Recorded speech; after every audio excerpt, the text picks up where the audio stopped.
குருகுலம் கல்வி நிகழ்ச்சியுடன் இணைந்திருக்கின்ற அன்பார்ந்த பிள்ளைகளே, அருமை பெற்றோர்களே, மதிப்புக்குரிய ஆசிரிய நண்பர்களே, உங்கள் அனைவருக்கும் எனது இனிய வணக்கங்களை கூறிக்கொண்டு, பிள்ளைகளே, இன்றைய குருகுலம் கல்வி நிகழ்ச்சியிலும் கணக்கீட்டு பாடம் தரம் 12 தொடர்பாக 4ஆம் தேர்ச்சியினுடைய இறுதி தேர்ச்சி மட்டத்தை நாங்கள் கலந்துரையாட இருக்கின்றோம்.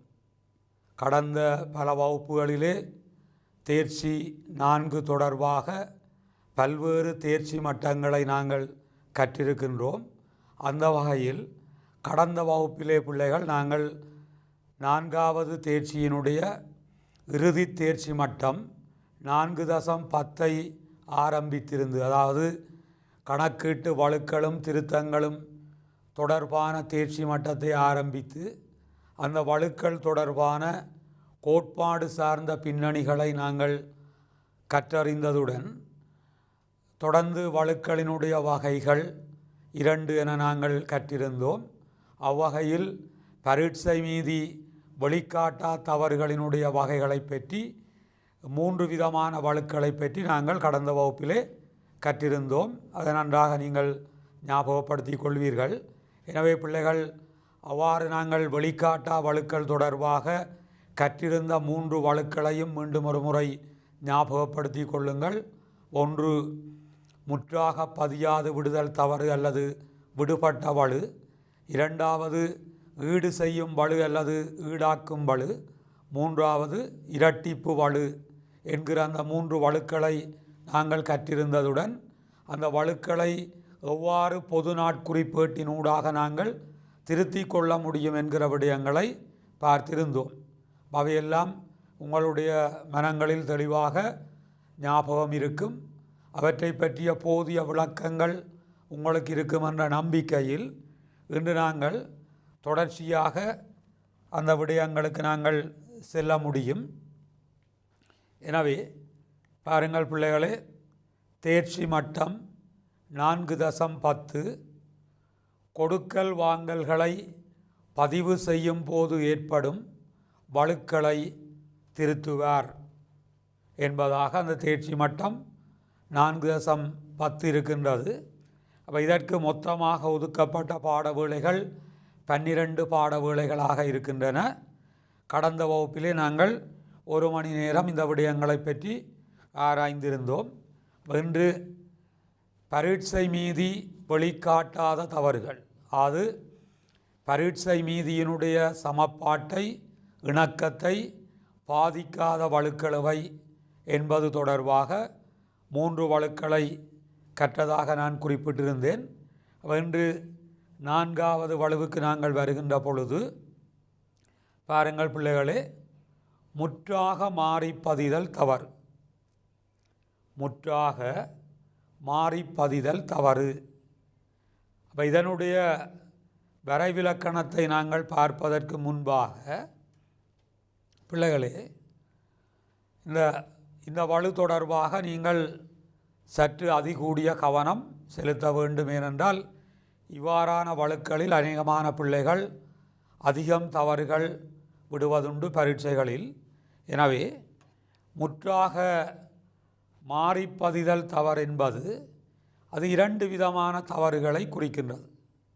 1, ஒரு வணிக நடவடிக்கையை நாங்கள் இன்னொரு வணிக நடவடிக்கையாக கருதி பதிவு செய்வது. ஒரு வணிக நடவடிக்கையை இன்னொரு வணிக நடவடிக்கையாக நாங்கள் கருதி பதிவு செய்வது. உதாரணமாக பாருங்கள் பிள்ளைகளே, கடன் கொள்வனவு நிகழ்கின்ற பொழுது அதை காசு கொள்வனவாக நாங்கள் பதிந்திருக்க முடியும். அது ஒரு முற்றாக மாறி பதிதல் தவறாக இருக்கும். காசு கொள்வனவை கடன் கொள்வனவென நாங்கள் பதிந்திருக்கிறோம். அல்லது காசு கொள்வனவு நிகழ்கின்ற பொழுது அதை கடன் கொடுத்தோருக்குரிய கொடுப்பனவாக நாங்கள் பதிந்திருந்தால் அது ஒரு முற்றாக மாறி பதிதல் தவறாக இருக்கும். ஒரு வணிக நடவடிக்கையை இன்னொரு வணிக நடவடிக்கையாக கருதி பதிவு செய்வது. அல்லது பிள்ளைகள், ஒரு வணிக நடவடிக்கையினுடைய 2 பதிவுகளையுமே உரிய கணக்குகளின் தவறான பக்கங்களில் நாங்கள் பதிவோமாக இருந்தால் அதனையும் முற்றாக மாறி பதிதல் என நாங்கள் குறிப்பிட முடியும். வணிக நடவடிக்கை ஒன்றின் வரவு செலவு என்கிற 2 பதிவுகளையும் உரிய கணக்குகளின் தவறான பக்கங்களில் பதிவது முற்றாக மாறி பதிதல் என கூறப்படும். நடவடிக்கையை மாறி கருதலாம் அல்லது பக்கங்களை மாறி கருதலாம். இதனால் பரீட்சை மீதியினுடைய இணக்கம் பாதிக்கப்படுவதில்லை. எனவே இப்பொழுது பாருங்கள், நான் அதற்கு தந்திருக்கின்ற விளக்கத்தை பார்க்கின்ற பொழுது, ஒரு வணிக நடவடிக்கையை வேறொரு வணிக நடவடிக்கையாக கருதி கணக்குகளில் பதிவு செய்தல் தவறு, அல்லது வணிக நடவடிக்கை ஒன்றின் 2 பதிவுகளையும் உரிய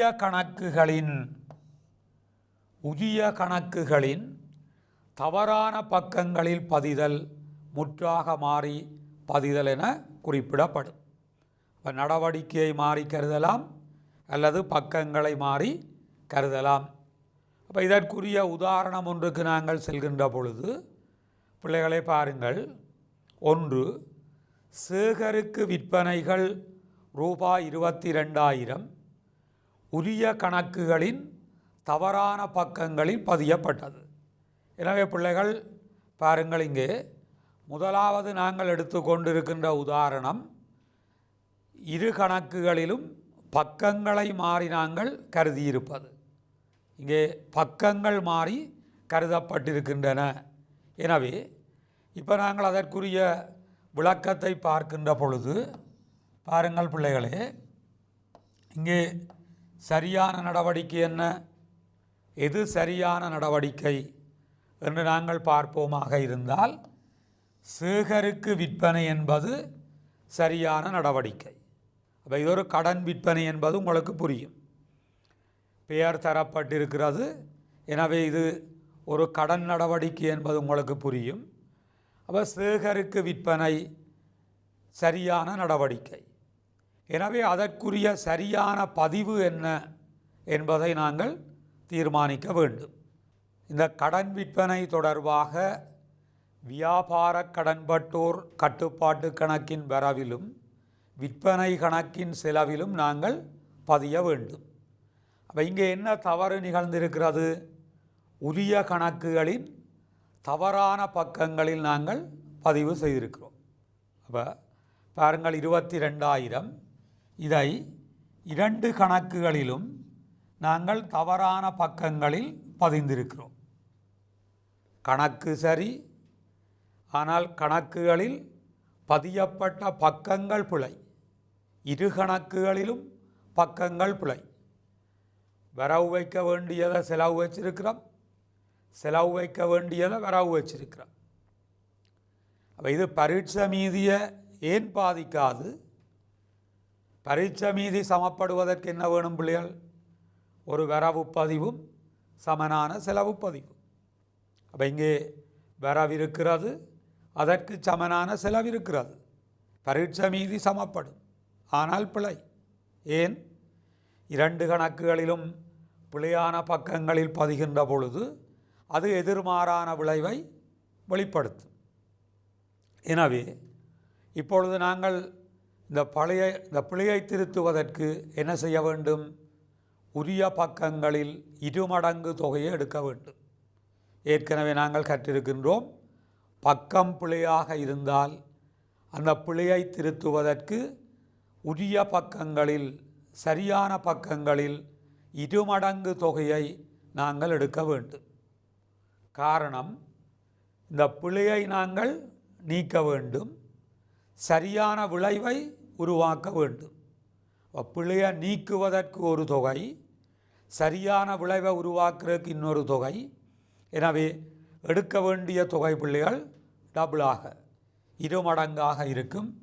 எனவே இதற்குரிய திருத்தப் பதிவு வியாபார கடன்பட்டோர் கட்டுப்பாட்டு கணக்கு வரவு, விற்பனை கணக்கு செலவு 44,000 இருக்கும். எனவே இப்பொழுது பொது நாட்குறிப்பேட்டிலே பாருங்கள், ஆயிரங்களில் விடைகளை நாங்கள் சுருக்கி எடுக்கின்றோம்.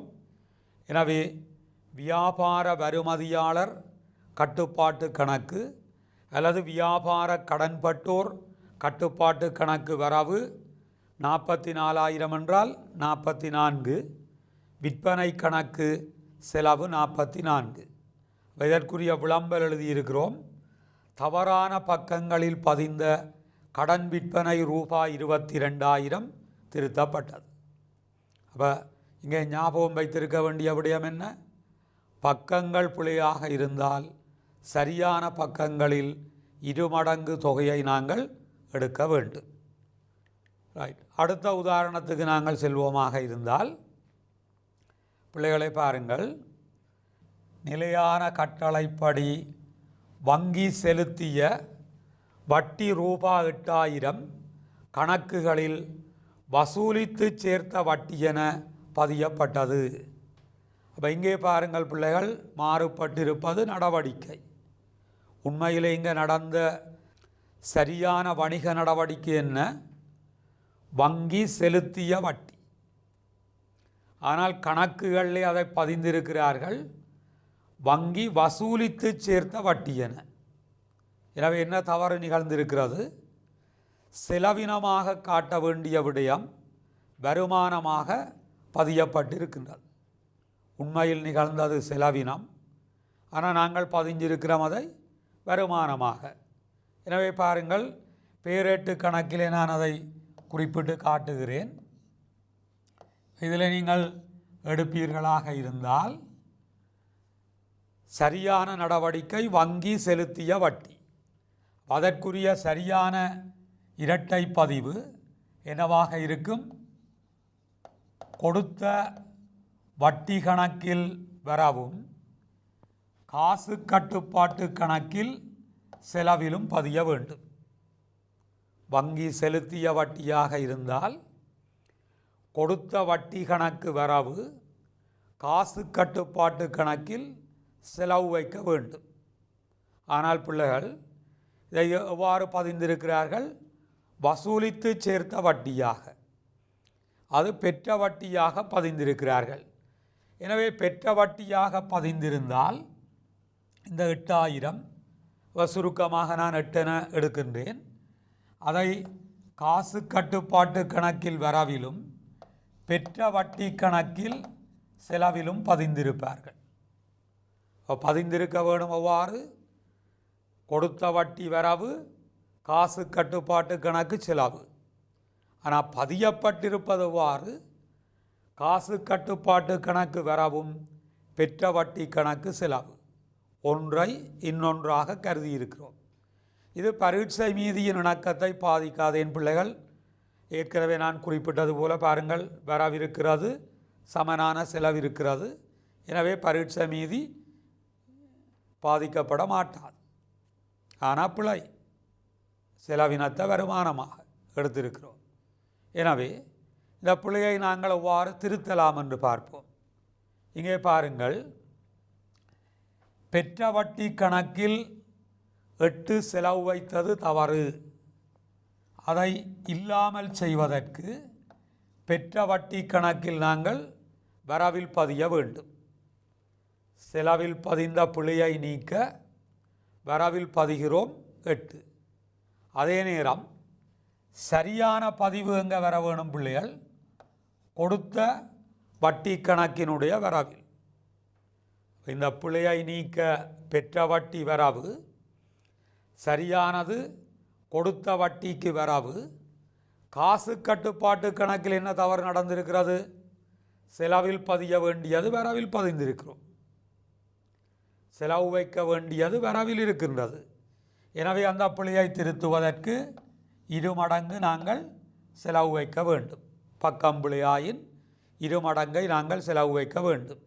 எனவே இந்த கணக்கீட்டு வலுவை திருத்துகின்ற பொழுது அங்கே 3 பதிவுகள் இடம்பெறுவதை நீங்கள் அவதானிக்க முடியும். பாருங்கள் பிள்ளைகள், சரியானது கொடுத்த வட்டி கணக்கு வரவு 8, பிழையை நீக்க பெற்ற வட்டி கணக்கு வரவு 8, காசு கட்டுப்பாட்டு கணக்கில் மொத்தம் நாங்கள் செலவு வைக்க வேண்டும். காசு கட்டுப்பாட்டு கணக்குக்கு 16 நாங்கள் செலவு வைக்க வேண்டும். அப்போ இதற்குரிய விளம்பல் மாறி கருதி பதிந்த கொடுத்த வட்டி ரூபாய் 8000 திருத்தப்பட்டது. மாறி கருதி பதிந்த கொடுத்த வட்டி ரூபாய் 8000 திருத்தப்பட்டது. எனவே முற்றாக மாறி பதிதல் என்பது நாங்கள் நடவடிக்கையை மாறி பதியலாம் அல்லது அவற்றுக்குரிய பக்கங்களை நாங்கள் மாறி பதியலாம். எனவே அடுத்த தவறுக்கு நாங்கள் போவோமாக இருந்தால் 5வது தவறு கொள்கை தவறு, கோட்பாட்டு தவறு அல்லது தத்துவ வலு. 3 சொற்கள் இருக்கின்றன. கொள்கை தவறு, கோட்பாட்டு தவறு அல்லது தத்துவ வலு, எரர் ஆஃப் பிரின்சிபிள் என்று சொல்லுவோம்.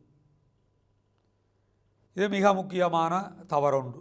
பரீட்சையை பொறுத்தவரையிலே மிக முக்கியமான ஒரு தவறாக இருக்கு கோட்பாட்டு தவறு.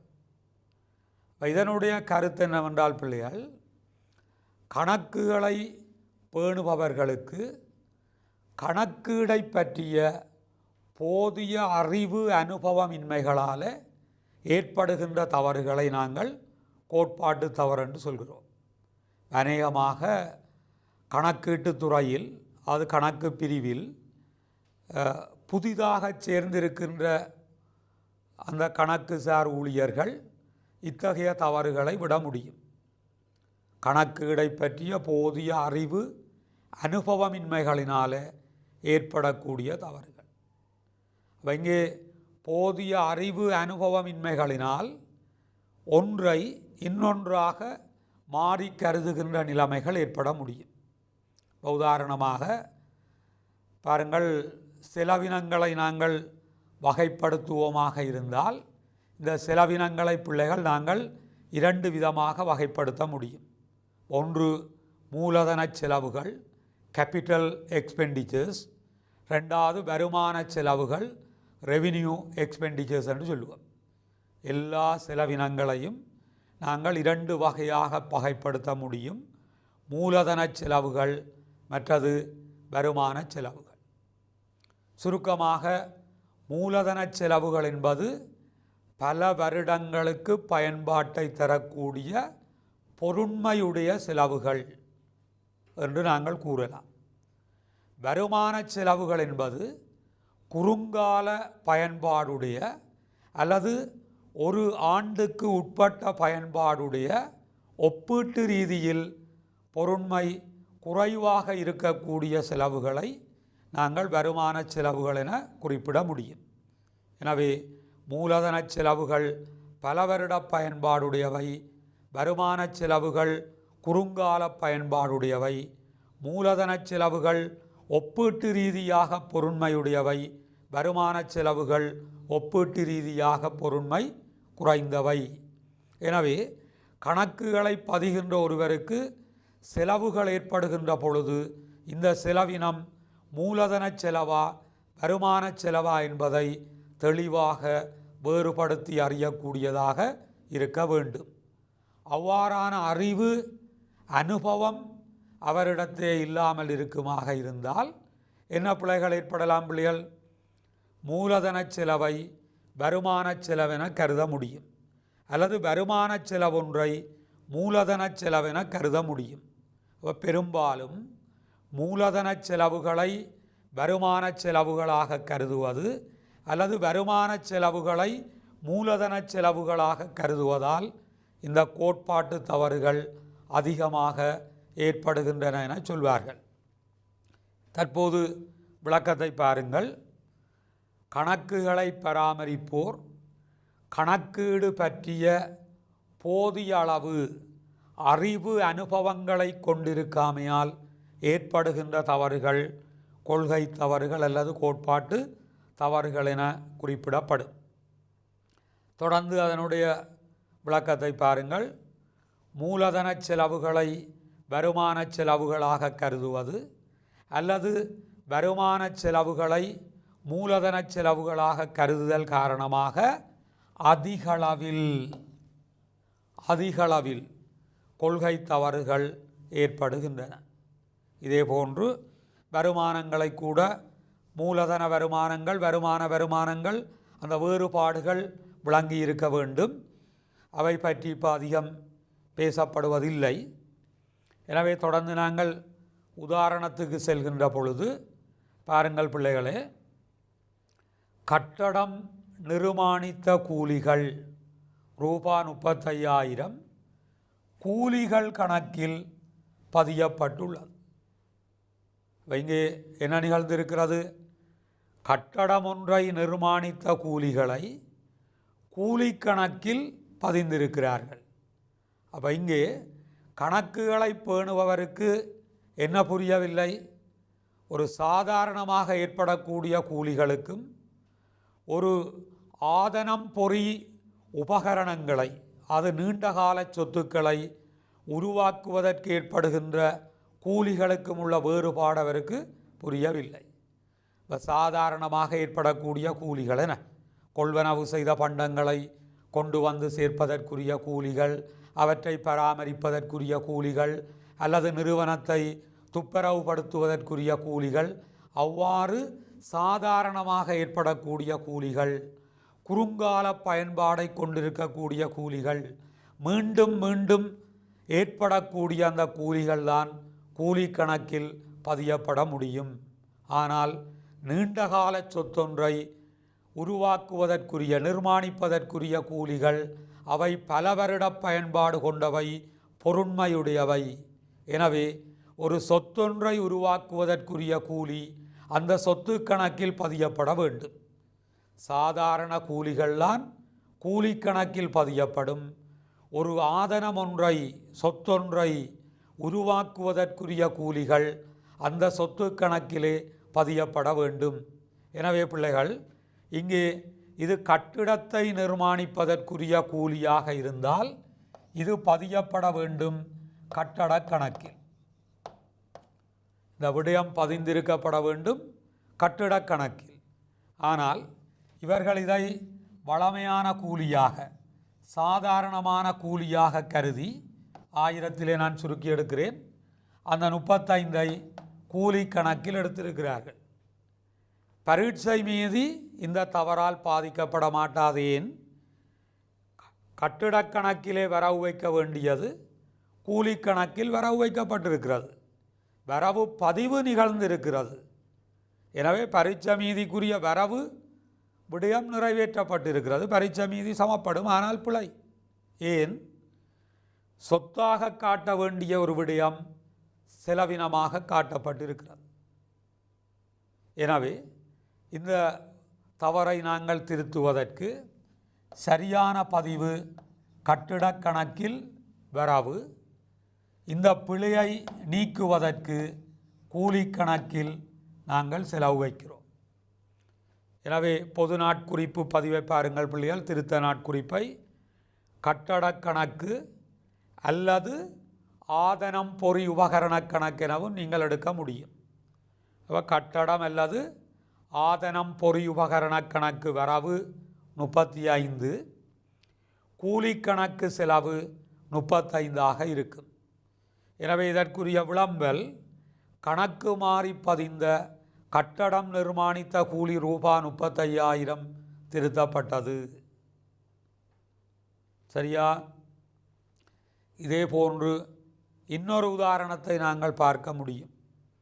பாருங்கள், பொறிகளினுடைய பராமரிப்பு செலவு ரூபாய் 1,30,000 என்றால் 1000 சுருக்குகின்ற போது 130. தவறுதலாக பொறிகள் கணக்கில் பதியப்பட்டிருக்கிறது. இங்கே பொறிகளினுடைய பராமரிப்பு செலவை பொறி கணக்கில் பதிந்திருக்கிறோம். அப்போ பொறியினுடைய பராமரிப்பு செலவு என்பது ஒரு வருமான செலவினம். பொறி பராமரிப்பு செலவு ஒரு வருமான செலவினம். ஏன் பிள்ளைகள்? அந்த பொறிகள் இருக்கும் வரையும் பொறி பராமரிப்பு என்பது திரும்ப திரும்ப ஏற்படும். ஒரு செலவினம் திரும்ப திரும்ப ஏற்படக்கூடிய தன்மையை கொண்டிருக்குமாக இருந்தால் அது வருமான செலவென கருதப்படும். எனவே பொறி பராமரிப்பு செலவை உண்மையில் நாங்கள் பொறி பராமரிப்பு செலவு கணக்கிலே தான் வரவு வைக்க வேண்டும். இங்கே தவறு ஏற்பட்டிருக்கும் வரவு பதிவில் தான். இது பதியப்பட்டிருக்க வேண்டியது பொறி பராமரிப்பு செலவு கணக்கில். ஆனால் அது பதியப்பட்டிருக்கிறது பொறி கணக்கிலே பதியப்பட்டிருக்குது. அப்போ இங்கே வருமான செலவு மூலதன செலவாக கருதப்பட்டிருக்கிறது. ஒரு செலவினம் சொத்தாக கருதப்பட்டிருக்கிறது. பொறியை பராமரிப்பதால் பொறியின் பெறுமதி அதிகரிப்பதில்லை. எனவே பாருங்கள், இப்பொழுது இந்த தவறை திருத்துவதற்கு சரியான பதிவு பொறி பராமரிப்பு செலவு கணக்கு வரவு. இந்த பிழையை நீக்குவதற்கு பொறிகள் கணக்கு செலவு. எனவே திருத்த நாட்குறிப்பு பொறிகள் பராமரிப்பு செலவு கணக்கு வரவு, பொறி கணக்கு அல்லது ஆதனம் பொறி உபகரண கணக்கு செலவு. சரியானது எடுக்க வேணும் பிள்ளைகள். பொறி பராமரிப்பு செலவு கணக்கில் அது நீக்கப்பட வேணும் பொறி அல்லது ஆதனம் பொறி உபகரண கணக்கில் செலவு வைத்து. எனவே விளம்பல் கணக்கு மாறி பதிந்த பொறிகளின் பராமரிப்பு செலவு 13,000 திருத்தப்பட்டது. இப்போ நான் ஆரம்பத்திலே சொல்லியிருந்தேன், கணக்கீட்டு வழுக்கள் பற்றி நாங்கள் படிக்கிற பொழுது சாதாரணமாக இந்த பகுதி கடினமானதென கணக்கீட்டு மாணவர்கள் கருதுவது மட்டுமல்ல வெளிப்படையாக கூறுவதுண்டு. அப்போ இது படிப்பதற்கு எங்களுக்கு கடினமாக இருக்கிறது என்றால் அர்த்தம் ஏற்கனவே நாங்கள் கணக்கீட்டில் படித்த அடிப்படை விடயங்கள் எங்களுக்கு விளங்கவில்லை, அல்லது நாங்கள் திருப்பி படிப்பதில்லை, அல்லது விளங்கி படிப்பதில்லை, சிந்தித்து படிப்பதில்லை. நாங்கள் அடிப்படை பதிவுகளை மீண்டும் ஞாபகப்படுத்த வேணும். அடிப்படை பதிவுகள் ஒவ்வொன்றும் ஏன் பதிகிறோம், அதுக்குரிய பின்னணியில் இருக்கக்கூடிய காரணம் என்பவற்றை நாங்கள் நன்றாக சிந்தித்து விளங்கி படிக்க வேண்டும். இது கணித பாடம் போல பாடமாக்கி நாங்கள் பரீட்சை எழுதுகின்ற பாடம் அல்ல. இது கணித பாடம் போல விளங்கிக் கொள்ள வேண்டும், சந்தர்ப்பத்தை விளங்கிக் கொள்ள வேண்டும், கருத்தை விளங்கிக் கொள்ள வேண்டும். அப்போ இது சரியாக எப்படி பதியப்பட்டிருக்க வேண்டும், ஆனால் இது எவ்வாறு பிழையாக பதியப்பட்டிருக்கிறது. எனவே பிழையை திருத்த சரியான பதிவை உண்டாக்க நாங்கள் என்ன செய்ய வேண்டும் என்ற அடிப்படையில் நாங்கள் சிந்தித்து பார்க்க வேண்டும். சரி, நல்லது பிள்ளைகளே. பாருங்கள், எல்லோரும் உங்களுடைய கவனம் முழுவதும் நான் சொல்லுகின்ற விடயத்திலே இருக்கும் என்று நான் நம்புகின்றேன். எனவே அடுத்ததாக நாங்கள் செல்ல முடியும். கணக்கு மாறி பதிதல் தவறு. கணக்கு மாறி பதிதல் தவறு. பாருங்கள், நான் காரணத்தோடு தான் கொள்கை தவறுகளையும் கணக்கு மாறி பதிதல் தவறையும் அடுத்தடுத்ததாக இங்கே குறிப்பிட்டிருக்கிறேன். உண்மையில் இந்த இடத்தில் தான் குழப்பம் பெறுவதுண்டு. எங்களுக்கு போதிய விளக்கம் இல்லாட்டி அநேகமான பிள்ளைகளுக்கு கொள்கை தவறுக்கும் கணக்கு மாறி பதிதல் தவறுக்கும் உள்ள வேறுபாடு விளங்காமல் இருக்கும். சில பிள்ளைகள் அந்த 2 தவறுகளையும் ஒரே விதமாகவே கருதி கொள்வீர்கள். இப்போ உண்மையில் பார்த்தோமென்றால் கொள்கை தவறிலையும் கணக்குகள்லாம் மாறுபடுகிறது. கணக்கு மாறி பதிதல் தவறிலையும் கணக்கு தான் மாறப்படுகிறது. எங்களுக்கு வெளிப்படையாக தெரிகிற விடயம் கொள்கை தவறிலும் கணக்குகள் மாற்றமடைந்திருக்கின்றன, கணக்கு மாறி பதிதலும் கணக்கு தான் மாற்றமடைந்திருக்கின்றன. அப்போ அதை நாங்கள் நுணுக்கமாக அதை ஆராய்கின்ற பொழுதுதான், நுணுகி பார்க்கிற பொழுதுதான் உண்மையில் 2லும் கணக்குகள் மாறுபட்டிருந்தாலும் அந்த மாற்றத்தில் என்ன வேறுபாடுகள் இருக்கு என்பது விளங்கிக் கொள்ளக்கூடியதாக இருக்கும். உதாரணமாக கொள்கை தவறிலே கணக்குகள் மாறுபட்டிருந்தாலும் அங்கே மாற்றமடைந்த கணக்குகளின் வகைகள் வேறாக இருக்கும். செலவின கணக்கில் பதிய வேண்டியதை சொத்து கணக்கில் பதிந்திருப்போம், கணக்கு மாறுபட்டிருக்கிறது. கணக்குகளினுடைய வகை அல்லது இனமும் அங்கே மாறுபட்டு இருக்கும். ஆனால் கணக்கு மாறி பதிதல்லே கணக்குகள் மாறுபட்டிருந்தாலும் அந்த கணக்குகள் ஒரே இனக்கணக்குகளாக அல்லது ஒரே வகை கணக்குகளாக இருப்பதை நாங்கள் புரிந்து கொள்ளக்கூடியதாக இருக்க வேண்டும். எனவே கணக்கு மாறி பதிதல் என்பது இது அனுபவம் வாய்ந்தவர்களும் விடக்கூடிய பிழைகள். இப்போ எவ்வாறு இந்த பிழைகள் ஏற்படலாம் என்று சொன்னால், கணக்குகளை பராமரிப்பவர் கவனக்குறைவு காரணமாக, கணக்குகளை பராமரிப்போர் தங்களுடைய கவனக்குறைவின் காரணமாக, கேர்லெஸ், சரியான கணக்கில் பதிய வேண்டிய ஒரு பதிவை தவறான இன்னொரு கணக்கில் பதிவது கணக்கு மாறி பதிதல் என்று சொல்கிறோம். இங்கு கணக்கீடு பற்றிய அறிவு அனுபவங்கள் இருக்கின்றன. கவனக்குறைவினாலே, கேர்லெஸ்ஸினாலே அவர்கள் சரியான கணக்கில் பதிய வேண்டியதை பிழையான இன்னொரு கணக்கிலே பதிவார்களாக இருந்தால் அது கணக்கு மாறுதல். எனவே இங்கே பக்கம் சரியாக இருக்கும், தொகை சரியாக இருக்கும், ஆனால் கணக்கு மாத்திரம் பிழையாக இருக்கும். அதனால் அது பரீட்சை மீதியை பாதிப்பதில்லை. பிள்ளைகள், பக்கமும் தொகையும் சரி, கணக்கு மட்டும்தான் மாறுபட்டிருக்கும். எனவே பரீட்சை மீதியை இது பாதிக்க மாட்டாது. பாருங்கள், இப்பொழுது வரவிலக்கணத்தை பார்த்து கொள்ளுங்கள். வணிக நடவடிக்கை ஒன்றின் பதிவினை உரிய கணக்கில் பதிவு செய்யாது தவறான வேறொரு கணக்கில் பதிவு செய்த தவறாகும். கணக்கு தவறானதாக இருப்பினும் பக்கம் தொகை என்பன சரியாக இருக்கும். கணக்கு மட்டுமே தவறானது, ஆனால் பக்கம் தொகை என்பன சரியாக இருக்கும். எனவே இதனுடைய உதாரணம் ஒன்றுக்கு நாங்கள் செல்வோமாக இருந்தால், வாடகை ரூபா 18,000 தவறாக விளம்பர கணக்கில் பதியப்பட்டிருக்கின்றது. பாருங்கள் பிள்ளைகளே, இங்கே வாடகை கணக்குக்கு வரவு வைக்க வேண்டிய தொகையை மாறி நாங்கள் விளம்பர கணக்கில் வரவு வைத்திருக்கிறோம்.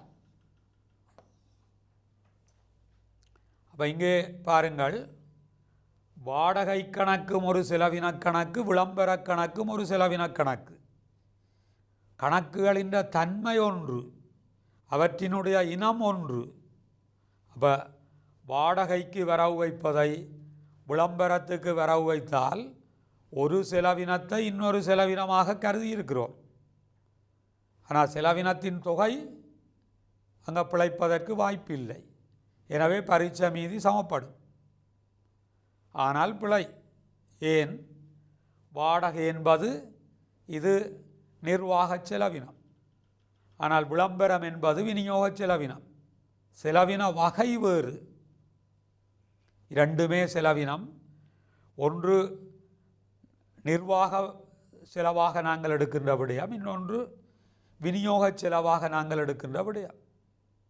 எனவே இங்கே பிழையை திருத்துகின்ற பொழுது பாருங்கள், சரியான பதிவு வாடகை கணக்கு வரவு, இந்த பிழையை நீக்குவதற்கு விளம்பர கணக்கு செலவு. நாட்குறிப்பை சரிபார்த்து கொள்ளுங்கள். வாடகை கணக்கு வரவு 18, விளம்பர கணக்கு செலவு 18. விளம்பரம் என்ன? கணக்கு மாறி பதிந்த வாடகை ரூபா 18,000 திருத்தப்பட்டது. இன்னொரு உதாரணத்தை நாங்கள் பார்க்க முடியும். பாருங்கள், உட்சுமை கூலி ரூபா 10,000 வெளிச்சுமை கூலி கணக்கில் பதியப்பட்டது. உட்சுமை கூலிகளை வெளிச்சுமை கூலிகளாக கருதி இருக்கிறோம். இங்கே இரண்டுமே செலவினம். உட்சுமை கூலி கொள்வனவுடன் தொடர்புடைய செலவினம், வெளிச்சுமை கூலி விற்பனையுடன் தொடர்புடைய செலவினம். இரண்டுமே செலவினம். அப்போ இங்கே என்ன தவறு நிகழ்ந்திருக்கிறது? உட்சுமை கூலி கணக்கில் வரவு வைக்க வேண்டிய விடயத்தை நாங்கள் வெளிச்சுமை கூலி கணக்கில் வரவு வைத்திருக்கிறோம். 10,000 என்றால் 10. பதிய வேணும் உட்சுமை கூலியில் வரவில். பதிந்திருக்கிறோம் வெளிச்சுமை கூலி கணக்கில் வரவில். எனவே இங்கே தவறை திருத்துகின்ற பொழுது சரியான பதிவு உட்சுமை கூலி கணக்கு வரவு. இந்த பிழையை நீக்க வெளிச்சுமை கூலி கணக்கு செலவு. உட்சுமை கூலி கணக்கு வரவும் வெளிச்சுமை கூலி கணக்கு செலவு. எனவே என்ன விளம்பல்?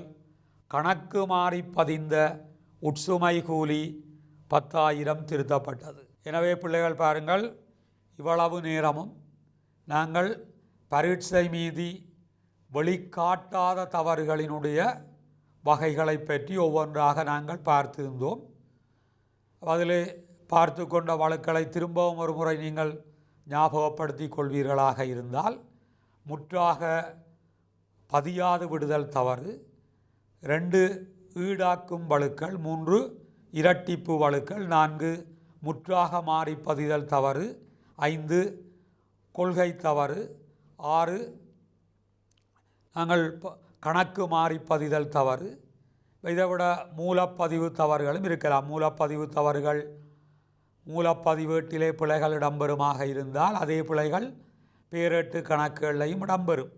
ஆனால் அவை பரீட்சை மீதியை பாதிக்காத தவறுகளாக இருக்கும். மூல ஏடுகளில் பதிந்தது பிழையாக இருந்தால் அதே பிழை உரிய பேரேட்டு கணக்குகளையும் இருக்கும். எனவே மூலப்பதிவில் ஏற்படுகிற தவறு கூட அது மூலப்பதிவில் பதிகிற போது ஏற்படுகிற தவறுகள் நிச்சயமாக பரீட்சை மீதி வெளிக்காட்டாத தவறுகளாக இருக்கும். எனவே பிள்ளைகள் பாருங்கள், அடுத்த விடயத்துக்கு நாங்கள் வருகிறோம். 2வது வகைக்கு பரீட்சை மீதி வெளிக்காட்டுகின்ற வழுக்கள் என்பது பரீட்சை மீதியினுடைய இணக்கத்தை அல்லது சமப்பாட்டை பாதிக்கக்கூடிய வலுதான் பரீட்சை மீதி வெளிக்காட்டும் வலு என நாங்கள் குறிப்பிடுவோம். நன்றாக ஞாபகம் இருக்க வேணும் பிள்ளைகள், பரீட்சை மீதி வெளிக்காட்டா தவறுகள் ஒருபோதும் தொங்கல் என்ற விடயத்துடன் சம்பந்தப்படுவதில்லை. ஆனால் பரீட்சை மீதி வெளிக்காட்டுகின்ற வழுக்கள் தொங்கல் என்ற விடயத்துடன் சம்பந்தப்படும். எனவே பரீட்சை மீதியினுடைய இணக்கத்தை அல்லது சமப்பாட்டை பாதிக்கும் தவறுகள் பரீட்சை மீதி வெளிக்காட்டும் தவறுகள் எனப்படும் என்பது வரைவிலக்கணம். இப்பொழுது நாங்கள் இந்த வெளிக்காட்டும் தவறுகள் தொடர்பாக ஆராய்வதற்கு முன்னர் இந்த பரீட்சை மீதி வெளிக்காட்டும் தவறுகள் என்பது தொங்கல் என்கிற விடயத்துடன் சம்பந்தப்பட்டது. எனவே தொங்கல் என்பது தொடர்பாக நாங்கள் கலந்துரையாட வேண்டிய தேவை ஒன்று இருக்கிறது. பாருங்கள், தொங்கல் கணக்கு, சஸ்பென்ஸ் அக்கவுண்ட். தொங்கல் கணக்கு என்பது சஸ்பென்ஸ் அக்கவுண்ட் என்று சொல்லுவோம். அப்போ இந்த இடத்திலே பிள்ளைகள் உங்களுக்கு புரிய வேண்டும், தொங்கல் எங்கு உருவாகும், தொங்கல் என்பது என்ன, தொங்கல் கணக்கை நாங்கள் எப்பொழுது உருவாக்குகிறோம், தொங்கல் கணக்கு எவ்வாறு இல்லாமல் போகின்றது. இவ்வளவு விளக்கங்களை நீங்கள் அறிந்து வைத்திருக்க வேண்டும். மீண்டும் சொல்கிறேன், தொங்கல் எங்கு உருவாகும், தொங்கல் என்பது என்ன, தொங்கல் கணக்கை நாங்கள் எப்பொழுது ஆரம்பிக்கிறோம், தொங்கல் கணக்கு எவ்வாறு இல்லாமல் போகின்றது. இந்த 4 வினாக்களுக்கும் உங்களுக்கு விடைகள் தெரியுமாக இருந்தால் தொங்கல் தொடர்பாக உங்களுக்கு பூரணமான அறிவு இருக்கிறது. எனவே தொங்கல் எங்கு உருவாகும், தொங்கலினுடைய பிறப்பிடம் பரீட்சை மீதி, தொங்கல் உருவாகுவது பரீட்சை மீதியில். பாருங்கள் பிள்ளைகளே, நாங்கள் ஒரு பரீட்சை மீதியை தயாரிக்கின்ற பொழுது அந்த பரீட்சை மீதி சமப்படவில்லை என எடுப்போம். ஒரு பரீட்சை மீதியை நாங்கள் தயாரிக்கின்ற பொழுது வரவிலே கூட்டுத்தொகை 9,000 என இருக்கின்றது, செலவு நிரலின்ற கூட்டுத்தொகை 10,000 என இருக்கின்றது. எனவே பரீட்சை மீதி சமப்படவில்லை. எங்களுக்கு தெரியும் ஏதோ தவறுகள் நிகழ்ந்திருக்கு என்பது எங்களுக்கு தெரியும். ஆனால் அதற்காக நாங்கள் உடனடியாகவே தவறுகளை கண்டுபிடித்து அவற்றை திருத்தம் செய்வதில்லை. அது நடைமுறையில் சாத்தியமும் இல்லை, நடைமுறையும் இல்லை. எனவே ஒரு பரீட்சை மீதியை தயாரிக்கிற பொழுது அது சமப்படாவிட்டால் எந்த நிரலிலே தொகை குறைவாக இருக்கிறது என்று தான் நாங்கள் பார்ப்போம். 2 நிரலிலும் எந்த நிரலிலே தொகை குறைவாக இருக்கும். அப்போ இங்கே பாருங்கள் பிள்ளைகள், வரவு நிரலில் 1000 ரூபா குறைகின்றது. செலவில் 10,000, வரவில் 9,000. அப்போ வரவு நிரலிலே 1000 ரூபா குறைகின்றது. எனவே நீங்கள் வரவில் அந்த 1000 ரூபாவை பதிந்து இந்த பரீட்சை மீதியை சமப்படுத்துவீர்கள். அப்போ நடைமுறையில் வணிக நிறுவனங்களில் என்ன நடைபெறும்? ஒரு பரீட்சை மீதி சமப்படாவிட்டால் எந்த நிரலில் தொகை குறைவாக இருக்கின்றதோ அந்த தொகையை அந்த நிரலில் பதிந்து பரீட்சை மீதியை நாங்கள் சமப்படுத்துவோம். அப்போ இங்கே குறைகிற அந்த தொகையை நாங்கள் பதிவு செய்வோமாக இருந்தால் இதற்கு ஒரு விவரம் எழுத வேண்டும். இதற்கு ஒரு விவரத்தை நாங்கள் குறிப்பிட வேணும், இதுக்கு ஒரு பெயரை வைக்க வேணும். அப்போ இதற்கு நாங்கள் கொடுக்கின்ற பெயர்தான் தொங்கல், சஸ்பென்ஸ். இந்த தொகை ஏன் குறைகிறது என்பது சஸ்பென்ஸ். ஏனென்று எங்களுக்கு தெரியாது. ஏதோ தவறுகள் காரணமாக இருக்கலாம், கவனக்குறைவு காரணமாக இருக்கலாம். எனவே அது சஸ்பென்ஸ். காரணம் இப்போது எங்களுக்கு தெரியாது. அப்போ பரீட்சை மீதி சமப்படாட்டி தொகை குறைகிற நிரலில் அந்த குறைகிற தொகையை நாங்கள் பதிந்து அதற்கு வைக்கின்ற பெயர் தொங்கல். எனவே முதல் 2 வினாக்களுக்கு இப்பொழுது உங்களுக்கு விடைகள் விளங்கியிருக்கும். தொங்கல் எங்கே உருவாகும் பிள்ளைகள்? பரீட்சை மீதியில். தொங்கல் தோன்றுவது பரீட்சை மீதியில், பரீட்சை மீதி சமப்படாத போது. எனவே தொங்கல் என்பது என்ன? தொங்கல் என்பது என்ன? மிகச் சுருக்கமாக நாங்கள் விளக்கம் கூறினால், பரீட்சை மீதியின் குறைவு தொகை, பரீட்சை மீதியினுடைய குறைவு தொகை அல்லது பரீட்சை மீதியின் வேறுபாட்டு தொகை. மீண்டும் சொல்கிறேன், பரீட்சை மீதியில் ஏற்படக்கூடிய குறைவு தொகை அல்லது வேறுபாட்டு தொகைதான் தொங்கல் என நாங்கள் குறிப்பிடுகிறோம்.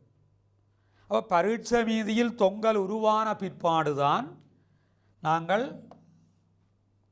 எங்களுடைய ஏடுகளில் தொங்கல் கணக்கு என்கிற ஒரு கணக்கை உருவாக்குவோம். இங்கே தொங்கல் உருவான பிற்பாடுதான் தொங்கல் கணக்கு என்பது அங்கே திறக்கப்படும். திறந்து இங்கே தொங்கல் வரவு நிரலில் இருக்குமாக இருந்தால் அதை நாங்கள் தொங்கல் கணக்கின் வரவில் பதிய வேண்டும். இங்கே அது செலவு நிரலில் ஏற்பட்டிருக்குமாக இருந்தால் தொங்கல் கணக்கின் செலவில் பதிவோம். பரீட்சை மீதியில் ஏற்பட்ட தொங்கலைத்தான் தொங்கல் கணக்கினுடைய தொடக்க மீதியாக நாங்கள் மாற்ற வேண்டும். அப்போ இலகுவானது பிள்ளைகள், வரவு நிரலிலே தொங்கல் ஏற்பட்டால் தொங்கல் கணக்கின் வரவுக்கு மாற்றுங்கள். செலவு நிரலில் தொங்கல் இருக்குமாக இருந்தால் தொங்கல் கணக்கினுடைய செலவுக்கு மாற்றுங்கள். இது தொடக்க மீதி போல, இல்லை தொடக்க மீதி. அப்போ இதற்கு என்ன விவரம் எழுத வேண்டுமென்றால், மீதி வந்ததென எழுதக்கூடாது. பழமையாக நாங்கள் தொடக்க மீதிகளாக இருந்தால் மீதி வந்ததென எழுதுவோம். இங்கே மீதி வந்ததென்று எழுதக்கூடாது. அப்போ இதற்கு நாங்கள் எழுத வேண்டும் பரீட்சை மீதி வேறுபாடு, பரீட்சை மீதி வேறுபாடு அல்லது பரீட்சை மீதி வித்தியாசம், ட்ரையல் பேலன்ஸ் டிஃபரன்சஸ். பரீட்சை மீதி வேறுபாடு அல்லது பரீட்சை மீதி வித்தியாசம் என எழுதுவோம். இதன் பிற்பாடுதான் பிள்ளைகள் அந்த நிறுவனத்தில் உள்ள கணக்கேடுகள் எல்லாம் பரிசீலிக்கப்பட்டு அந்த பிழைகள் அல்லது தவறுகள் இனங்காணப்பட்டு அவை திருத்திக் கொள்ளப்படும். அவ்வாறு தவறுகளை திருத்திக் கொள்ளுகின்ற பொழுது பரீட்சை மீதியை பாதிக்கக்கூடிய ஒவ்வொரு வலுவிற்கும் திருத்தப் பதிவுகளில் ஒன்று தொங்கற்கணக்கில் இடம்பெறுவதாக இருக்கும். பரீட்சை மீதியை பாதிக்கும் தவறுகள் ஒவ்வொன்றையும் திருத்துகின்ற பொழுது அவற்றினுடைய திருத்தப் பதிவுகளில் ஒன்று தொங்கல் கணக்கிலும் இடம்பெறுவதாக இருக்கும். என் பிள்ளைகள், ஆரம்பத்தில் பிழையால் ஏற்பட்ட அந்த தொங்கல் பிழைகளை திருத்துகின்ற பொழுது இல்லாமல் போக வேண்டும். பிழையால் ஏற்பட்ட இந்த தொங்கல் பிழைகளை திருத்துகின்ற பொழுது இல்லாமல் போக வேண்டும்.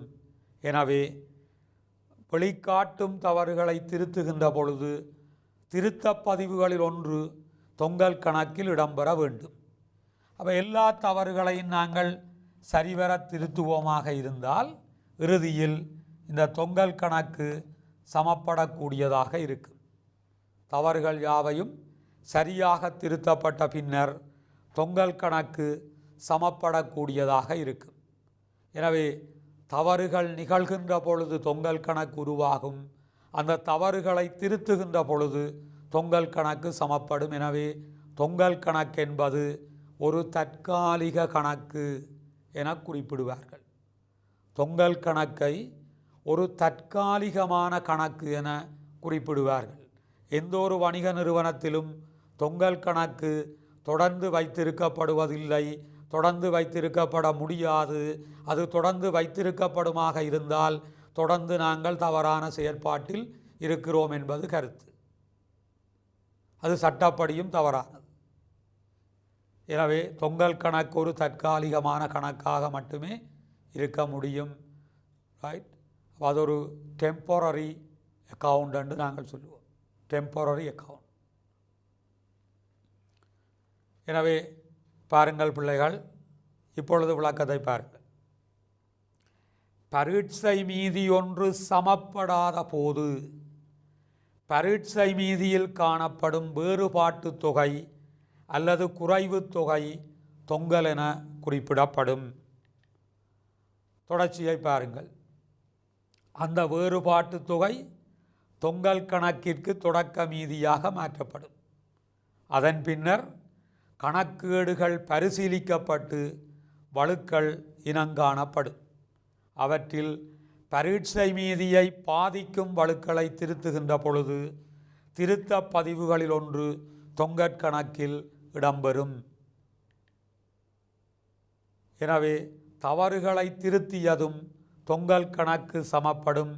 ஆகையால் தொங்கல் கணக்கினை ஒரு தற்காலிக கணக்கு என குறிப்பிடுவர்.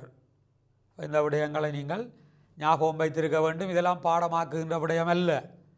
நிச்சயமாக பரீட்சையிலே தொங்கல் என்றால் என்ன, இந்த விளக்கங்கள் நேரடியாக இந்த பந்தியாக கேட்கப்பட போகிறதில்லை. ஆனால் இதனுடைய சாராம்சங்கள் உங்களுக்கு தேவைப்படும். இப்பொழுது பாருங்கள் பிள்ளைகள், பரீட்சை மீதி வெளிக்காட்டும் வழுக்களினுடைய வகைகளை நாங்கள் பார்ப்போம். அப்போ மிக கவனமாக இருக்க வேண்டும். உங்களுடைய சிந்தனை முழுவதும் இங்கே இருக்க வேண்டும். எல்லோரும் காபோத உயர்தர மாணவர்கள், கணக்கீட்டு மாணவர்கள். எனவே கணிதம் கணக்கீடுகளை படிக்கின்ற பொழுது எங்களுடைய முழு கவனமும் அந்த மன ஒருமைப்பாடும் படிக்கிற விடயத்தில் இருக்க வேண்டும். படிப்பதன் மூலம் மட்டும்தான் உங்களுக்கு விமோசனம். கல்வியால் மட்டும்தான் உங்களுக்கு விமோசனம். எனவே கற்கும் காலத்தை பாழாக்குவீர்களாக இருந்தால் மொத்த வாழ்க்கையையும் நீங்களே பாழாக்கிக் கொள்கிறீர்கள். எனவே இங்கே முழு கவனமும் உங்களுக்கு இருக்க வேண்டும்.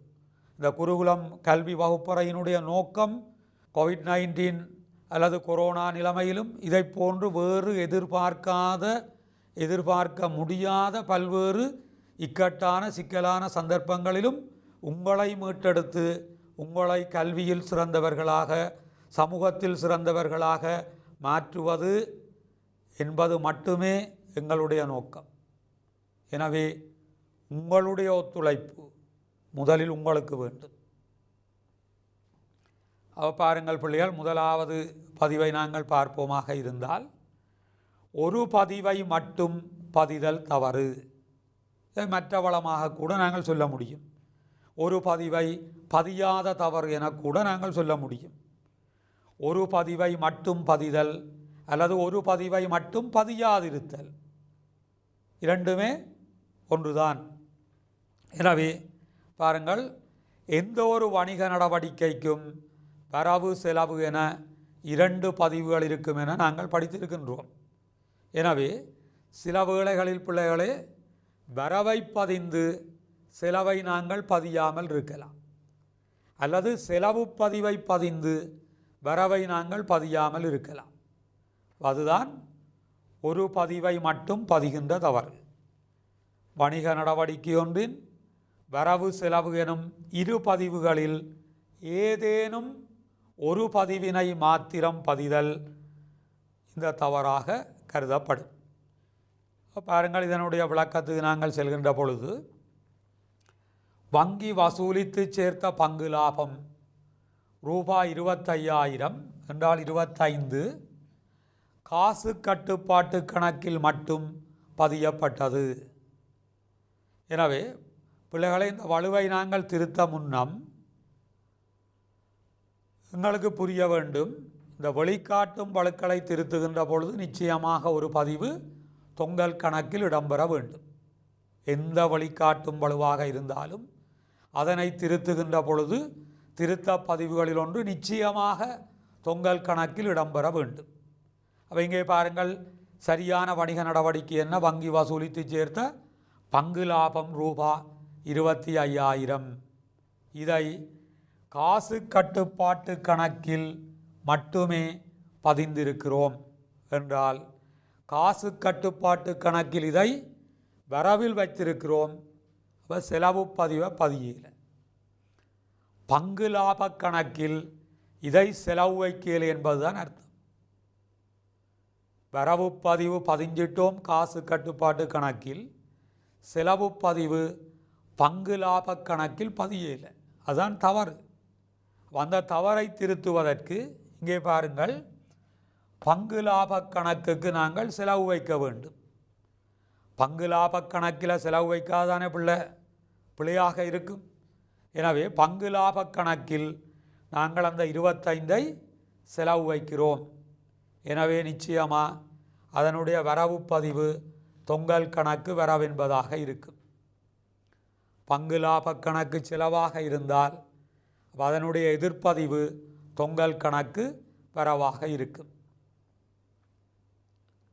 சரியா பிள்ளைகள்? ரைட். எனவே அதற்குரிய விளக்கத்துக்கு நாங்கள் செல்கின்ற பொழுது, பங்கு லாப கணக்கில் விடுபட்ட ரூபாய் 25,000 திருத்தப்பட்டது.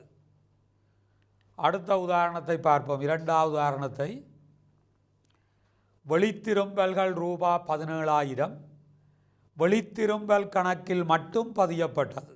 இங்கே வெளித்திரும்பல் கணக்கில் மட்டுமே பதிந்திருக்கிறோம் என்றால் என்ன அர்த்தம் பிள்ளைகள்? இது வெளித்திருப்ப கணக்கிலே செலவு வைக்கப்பட்டிருக்கின்றது.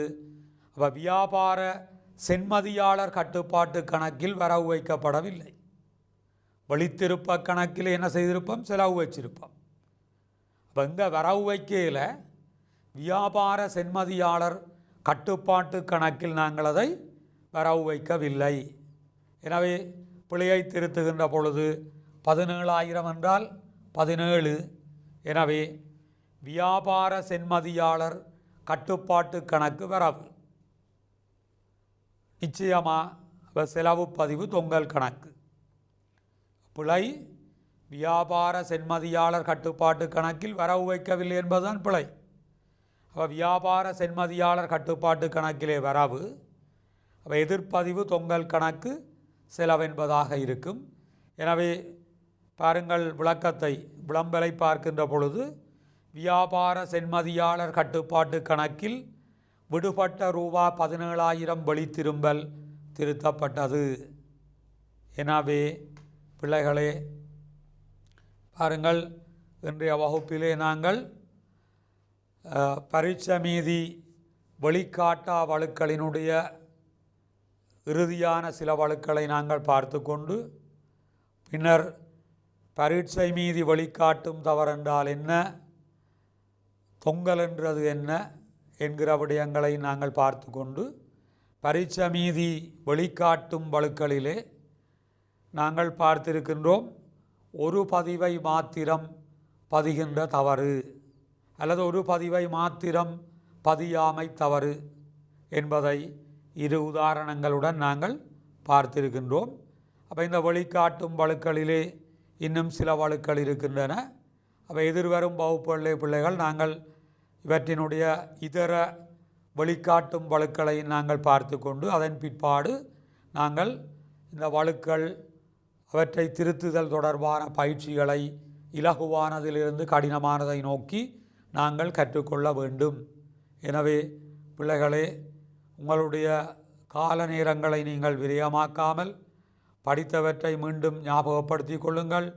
படிப்பித்தவை தொடர்பாக மேலதிகமான விடயங்களை நீங்கள் ஆசிரிய அறிவுரைப்பு வழிகாட்டியின் மூலம் பெற்றுக்கொள்ளலாம் அல்லது வேறு பயிற்சி நூல்களிலிருந்து பெற்றுக்கொள்ளலாம். கடந்த கால வினாப்பத்திரங்களை நீங்கள் பயிற்சி செய்து கொள்ளலாம்.